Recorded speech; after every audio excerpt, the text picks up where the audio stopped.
మనల్ని కోరి వచ్చిన స్త్రీని కాదనవచ్చా? మగాడు ఏ స్త్రీనైనా బలవంతంగా తన వశం కావాలని ప్రయత్నించినా కోరుకున్నా అది పాపమే. అట్లే తనని కోరి వచ్చిన స్త్రీని కాదన్నా కూడా మగానికి పాపమే.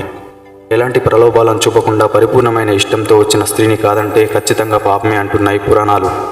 అందుకు ఎవరూ మినహాయింపు కాదు. అర్జునుడికి కలిగిన శాపమే ఇందుకు చక్కటి ఉదాహరణ. ఏంటి మధ్యలో అర్జునుడు ఎందుకు వచ్చాడు, శాపం ఏంటి అని ఆశ్చర్యపడుతున్నారా? దీని గురించి పెద్ద కథే ఉంది మహాభారతంలో.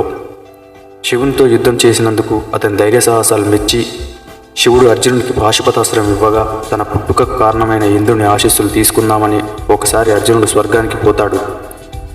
ఇంద్రుడు పుత్రుని పరాక్రమానికి ఉబ్బితబ్బిబ్బై అతిథి మర్యాదలతో సత్కరించి విడిది ఏర్పాటు చేస్తాడు. ఇంతలో అర్జునుడి ఏకాంత మందిరానికి ఇంద్రుని ప్రియసఖి ఊర్వశి వచ్చి అర్జునుని అందచందాలను చూసి మోహించి తనతో సంగమించమని కోరగా అర్జునుడు ఉలిక్కిపడి లేచి సాదరంగా, అమ్మా, మీరు మా తండ్రి సమానుడైన ఇంద్రుని ఇష్టసఖి, అంటే నాకు తల్లి సమానురాలు.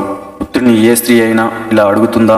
మీకు ఇది న్యాయమా అని అడగ్గా ఊర్వశి ఉవ్వెత్తున ఎగిసిన కోపంతో, దుష్టుడా, కోరి వచ్చిన ఆడదాని కామవాంఛ తీర్చకుండా పైగా తల్లి సమానురాలని అవమానపరుస్తావా? నీ మొగతనం నశించి కొజ్జావైపో అని శపిస్తుంది. అప్పుడు న్యాయానికి రోజులు లేవు అని అర్జునుడు చింతిస్తూ కూర్చొని ఉండగా అక్కడికి వచ్చిన ఇంద్రుడు జరిగినదంతా తెలుసుకొని అర్జునుడితో, పుత్ర, చింతించకు, శివుని ఆజ్ఞ లేనిదే చీమైనా పుట్టదు. ఊర్వశి ఇచ్చిన శాపం నీకు అజ్ఞాతవాసంలో వరమై నిన్ను కాపాడుద్ది, ఇదే నా అభయం అని అంటాడు.